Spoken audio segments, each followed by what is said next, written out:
Actually, since this, I have to say this, thank you.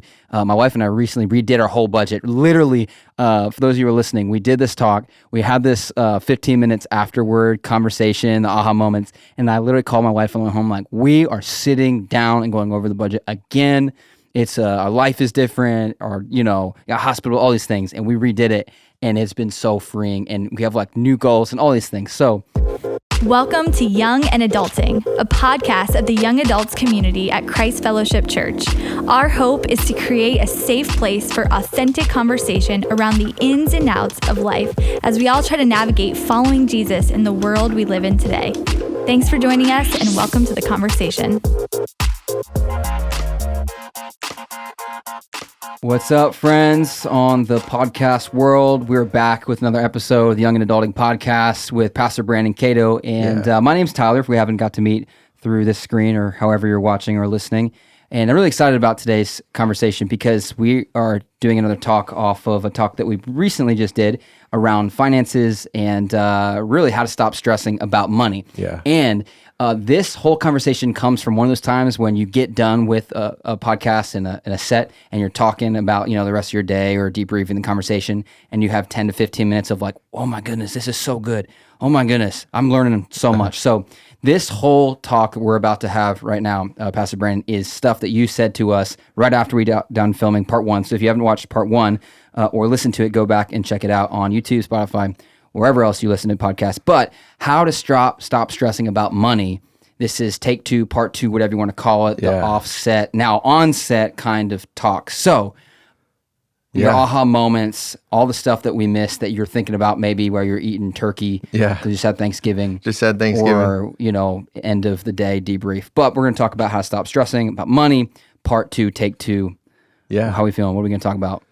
Yeah, I love it. Right after we finished the episode last time, I just was, thinking through some of the stressors that, people are dealing with. And it brought up all these different conversations and going back to the budgeting idea. Yeah, that was important. I just remember myself being a young person, like scared to death of budgeting. Yeah. And I was just reading some statistics recently that it's fear of budgeting that actually keep people from trying it or doing it. And what I want everyone to know is, man, there's so much freedom on the other side of budgeting. Like, get over the fear. Get somebody. We talked last time about having an accountability partner or somebody to walk this out with. But get somebody who's done it and help them get you over the fear. Because once you get over the fear of budgeting, there's so much freedom on the other side of it. There's things that you're scared of, like, I don't know, what am I going to do if I don't have enough money? Well, you already know you don't have enough money. That's why you're struggling, or you're mismanaging it. You're not spending it in the right places. So put all that to the side, get somebody to coach you, get somebody to walk it out with you, but just get over the fear of budgeting, because when you can, I think we mentioned this last time, but I remember as a young guy, the first time I was able to actually budget and set aside money for a vacation and go on vacation, and I didn't owe anybody when I was done. Like we got to enjoy it. Made vacation so much better because it was paid for. Like it was already set aside. We knew what we had, and I just remember that being a huge win. And that's what I would want to encourage you to get away from the fear of budgeting. Start finding some wins. Find some little wins that you can get. Somebody that's got budgeting experience can help you with that. Well, that's real. The fear of budgeting. I remember as a 20-year-old kid. I'm off in college and I was living in North Carolina at the time, and there's this place called Cookout. It's like a stop shop. Yeah. You can get a meal for $5 with the cheer wine. Oh my goodness, it was so good. And I would eat there once a week, and the whole ignorance is bliss thing. So I knew I was spending $5 so many times, but I didn't check my budget. So it's like, oh, I'm fine. It's just this ignorance thing. But really, I was just afraid to check because I didn't want to see how much I had really been wasting on this amazing but unhealthy food place. So I'm glad we're talking about it. And actually, since this, I have to say this, thank you. My wife and I recently redid our whole budget. Literally, for those of you who are listening, we did this talk. We had this 15 minutes afterward conversation, the aha moments. And I literally called my wife on the way home like, we are sitting down and going over the budget again. It's our life is different, or, hospital, all these things. And we redid it. And it's been so freeing. And we have like new goals and all these things. So thank you for talking about this and bringing this up again so that we don't have to live in fear of budgeting. Yeah. Thinking still about budgeting, there was a couple of topics that came up after the last conversation, and one of them that people don't really link to budgeting, but it's time management. Yeah. And I remember trying to help some people and walk through this, but I started realizing like they went to Publix every day. And I was like, man, why are you going to Publix Like every for day? groceries and stuff? Yeah, just to get things instead of actually taking time to make a list and save time. Yep. Or when they're out driving around, they went to these same 3 places all the time. And I was like, you could budget your time better, save gas money, save time. I mean, time, you've heard it, time is money, and start to plan your time out better in your week so that you can say, hey, okay, I'm going to be down in this area of town. I need to pick this thing up. So I'm going to do that on Thursdays because that's the day when I'm down there. Or I know that I'm going to be over here and this is the best place to get gas. So I'm going to get gas on Wednesdays. And I know this is like, oh man, this is too nitpicky and you're getting into all my business. But the reality is when you start to plan your time out, you're going to find not only will you have extra money, cash money, but you're going to have extra time too, because you're going to start to set some of these things up and kind of create like a schedule or rhythm where you can say, oh no, hey, on Wednesday, I'm going to go do this. On Friday, I'm going to do that. It really will save you money. I was helping one person, coaching them, and they were able to cut a full tank of fuel a month. So we all know how expensive fuel is right now, right? So $3, $4, $5 a gallon, depending on where you're at. But they were able to save a full tank of fuel just managing their time, which translates to, $40, $50, $100, depending on what you drive, back into your budget that they never even thought of. Right. And so do that times 12. You just put $1,200 back in your budget by just managing your time better. Let's go. So, wanted to make sure we cover that. I also was thinking about bulk buying. Now, there's 2 sides of this conversation. Bulk buying is expensive. Yeah. So if you've been to Costco or Sam's or any of those places where you can bulk buy, getting out of there without spending X amount of dollars is tough. But if you have and you hang out with a crew of people, you can say, hey, we're going to bulk buy this item together or that item together. And you can start to stack up some of those items that would be too expensive for one person to buy, honestly. Like who's going to go buy, $100 worth of toilet paper? But you save a bunch of money when you do that. Same thing, especially right now. I don't know how many people and where they're at or listen to this, but meat is incredibly expensive right now. And you could bulk buy meat and actually save. You can almost double the amount of meat you get for the price you pay for it. And I know, again, they're like, why are we talking about meat? This is just another one of those things that you're able to save money on. And when you start to do all of these little things and you put them in rhythm and you say, okay, I'm going to manage my time. I'm going to try to bulk buy some of these more expensive items and split it with a friend or two so that we can, if you have a spouse, that's awesome. If you're dating someone, that's awesome. But you also have friend groups that you can say, hey, we'll go in and buy this package of things together and split it up and save some money on it. But you can actually add several $100s a month back into your budget by doing some of these little things. That's great. That's intimidating, I think, sometimes because, oh man, I love Costco. I don't love Costco when I'm really hungry and I'm trying to get in and out and get what I need. You walk in there like, oh, that looks really good. This new thing, yeah, I'll take 5, Yeah. But you get the bill for it, and it's sometimes hard to think like, okay, this is actually like 3 months worth of whatever it is of bulk, and over month, it actually like evens out, and it's even like you're saving. Yep. So I think that's really important, especially if you're saying like you're a college kid, got roommates, and trying to work that out. I don't know if roommates think that way. It's been a while since I've but I definitely didn't at that time. They don't, and honestly, it's just no one's taught them. No one's ever sat down with them and said, hey, here's some practical ways to save and, to be able to add money to your budget every single month, but also make it more convenient. If one person is going to go do bulk buying this month and the next person, someone else can do it, it takes weight off of you, off your time. I mean, there's a whole bunch of positives that come out of it versus, just the stress of, I got to run to Publix every day and get these 5 things and pay more for them. So there's so much more we could talk about on budget, but I felt like, making sure we went back over, hey, there's a healthy fear, but man, it is so valuable to get over that. And then some of these practical ways, getting somebody who can coach you through it, somebody who's been through it, somebody who has some financial experience is the best way. They're going to have a lot more secrets. And then as you start to learn this, share it with your friends. Right. You got friends that you're going to sit with, hang out with that need to hear this, that are struggling. So those are a few things.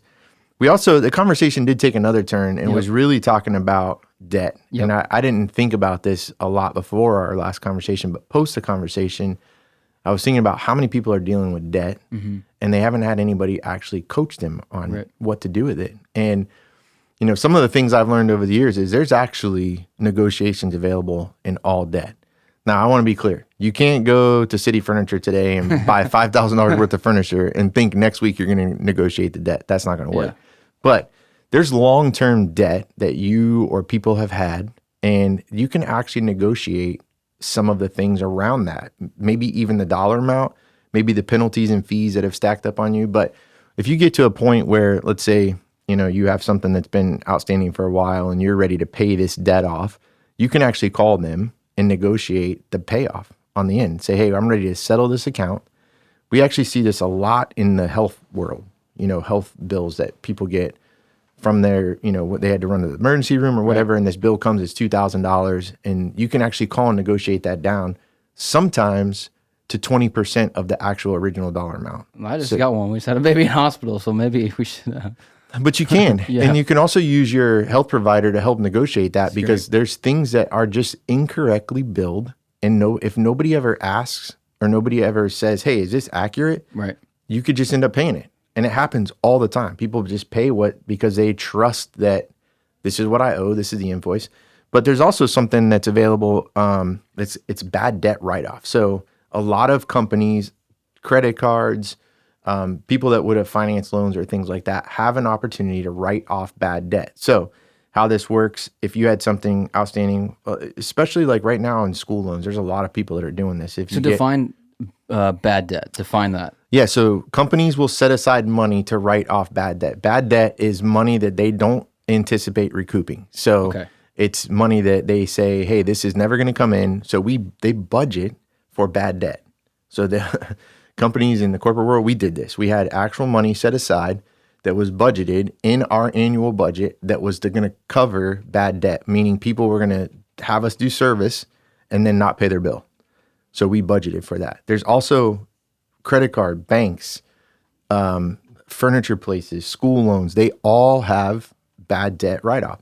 So what you can do is you can call if you have something that's been lingering for years, like maybe it's a school loan and it's, let's say you're down to the last $5,000 and you get a bonus this year for $2,500. It doesn't hurt to offer them the $2,500 to pay it off.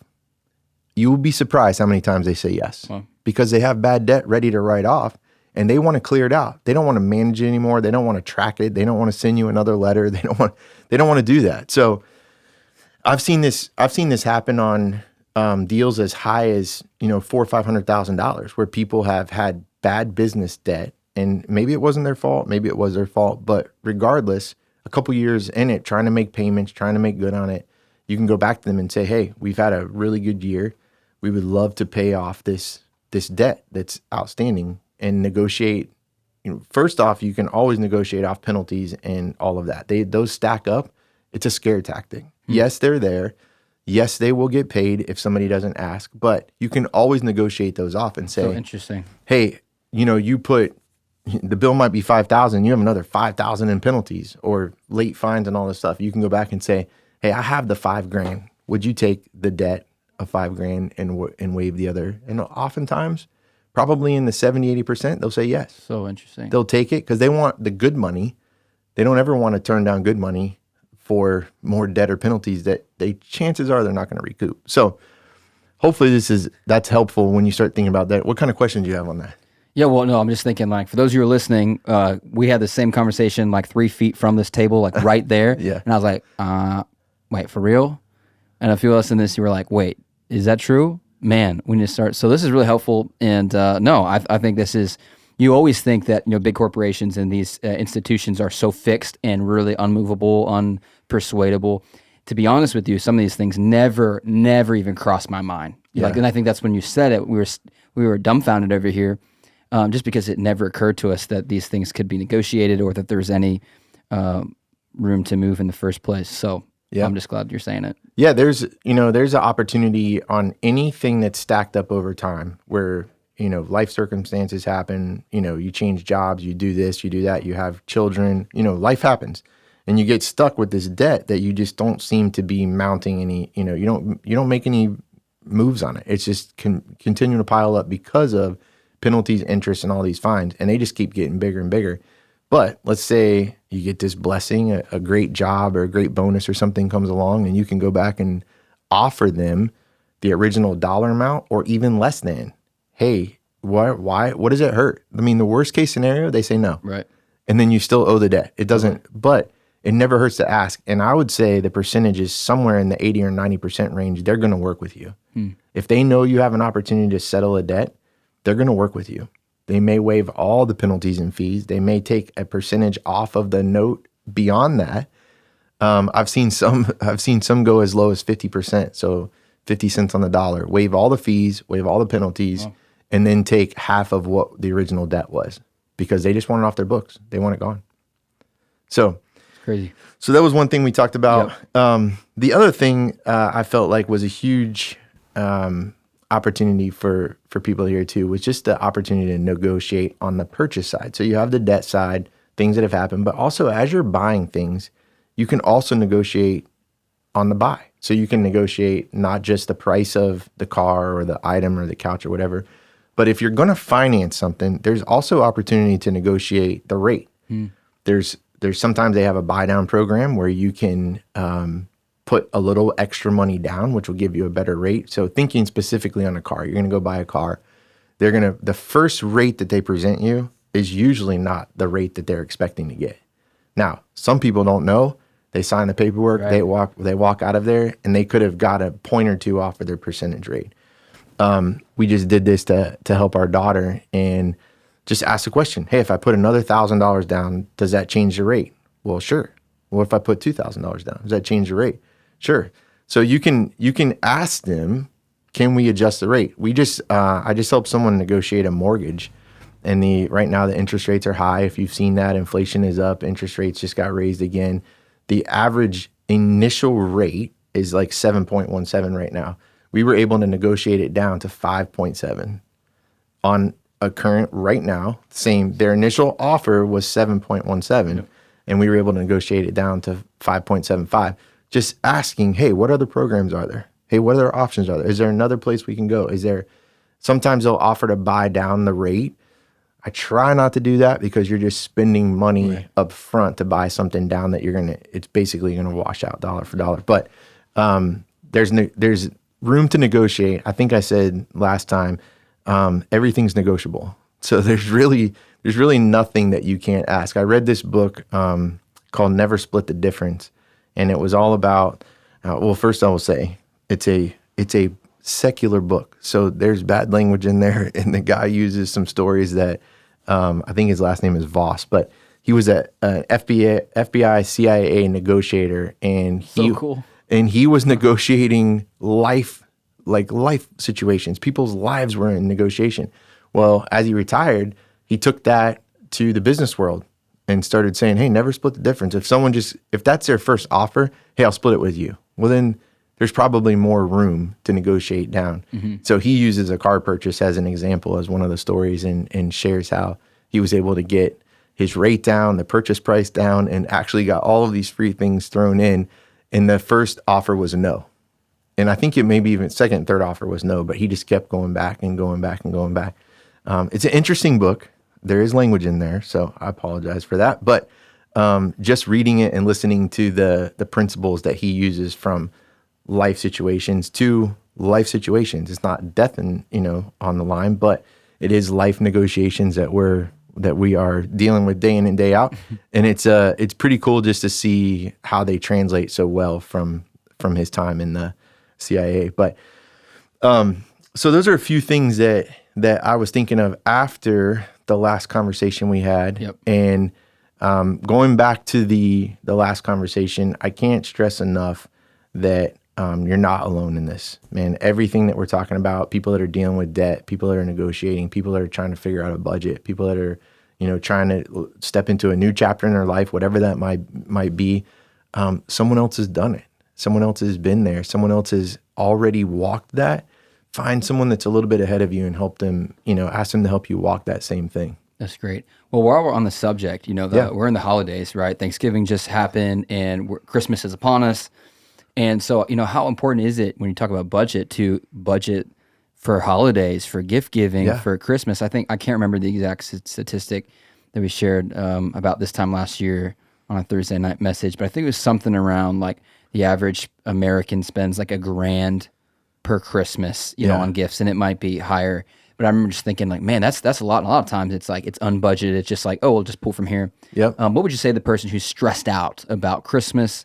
You know, maybe feeling the expectation of needing to spend, buy, purchase. I mean, everywhere we go, it's like boom, boom, boom. And I think with today's Cyber Monday, I don't know, it is. So my Cyber Monday is probably going to come and go before this airs. But like Cyber Monday is a part. Like we just had Thanksgiving. Be thankful, be grateful. You know, be excited about what you have, and then it's like boom, buy all the stuff that you see. And so I think that can also produce stress and even anxiety for people. Sure. Especially for families who are struggling. So maybe speak to that subject of budgeting and just encourage along the lines of holiday and the pressure that we might feel. So several years ago, my wife and I were feeling this exact same thing. We're like stressed out. We're trying to buy presents for 20 people. You know, our whole family's here local. So when we get together, everyone expects a gift. You know, they're going to bring one for you, and you feel bad if you take one and you don't have one for them. So we were like, hey, this is taking the joy out of this whole season. Like literally, the joy was gone.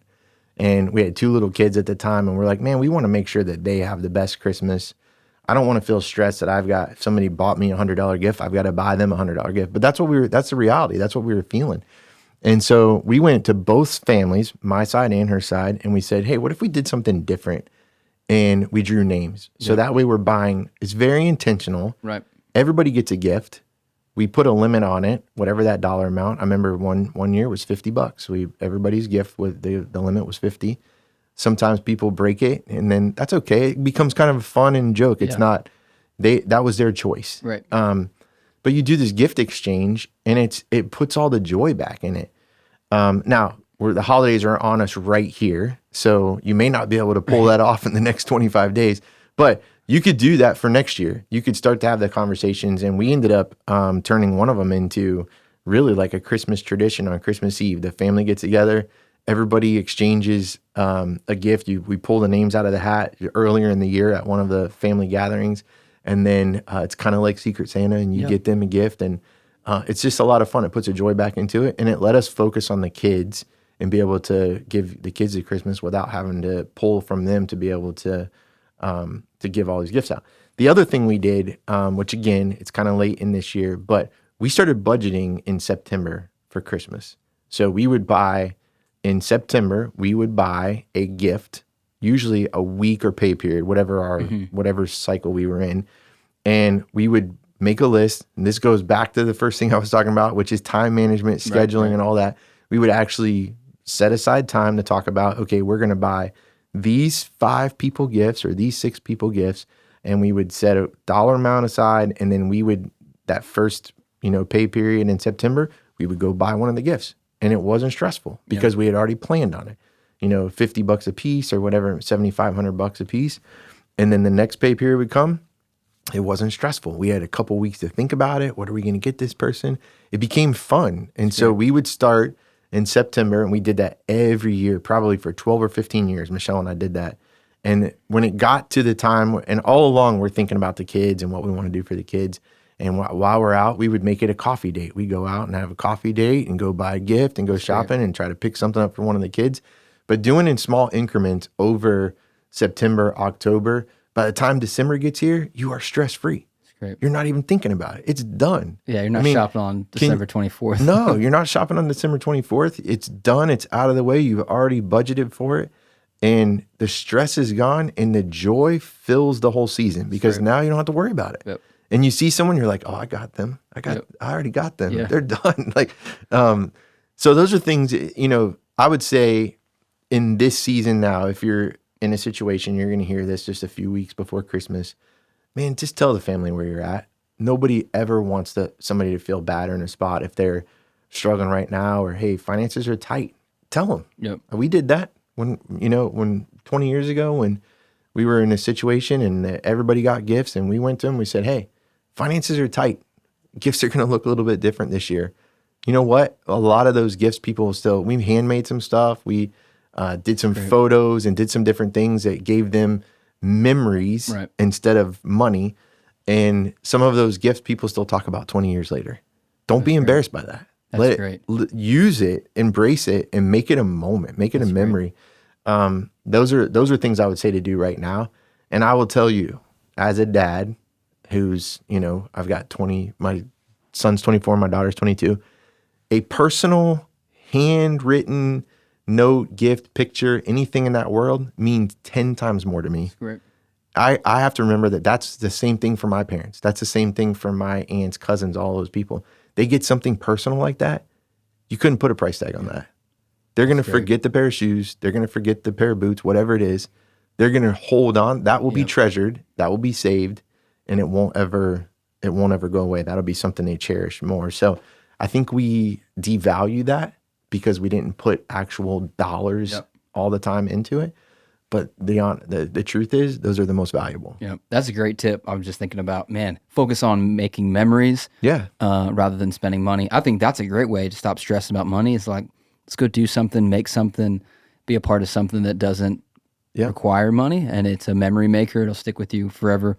Wrapping up, what are any other last thoughts, aha moments? Maybe we'll have a couple after this ends. Hopefully, it's all concentrated here, so we don't miss anything else you'd like to say about money, people stressing, maybe the holidays. That wasn't something planned, but kind of came out. Well, I was thinking some of the things we've done in the past too, like to take the pressure off money in the moment that's needed. We would do things like, hey, we're gonna spend this weekend, make it a trip, come to the house, like quality time, family time together, or put a meal into it. Like, hey, we're gonna for this year Christmas, we book the dates out, make it a moment, and say, hey, we're gonna have you over to the house these 3 times, and we're gonna cook for you, and it's just gonna be a fun family time. That delays some of that cost on you, but it sets up this moment of expectation. And then they'll look forward to it. They'll look forward to those moments where they get to gather or spend family time. Again, I can tell you right now, as our whole family is big and it's grown and there's so many, quality time and spending time together is absolutely number one. Yep. So if you can give that away or book that or set that up, it's a huge win.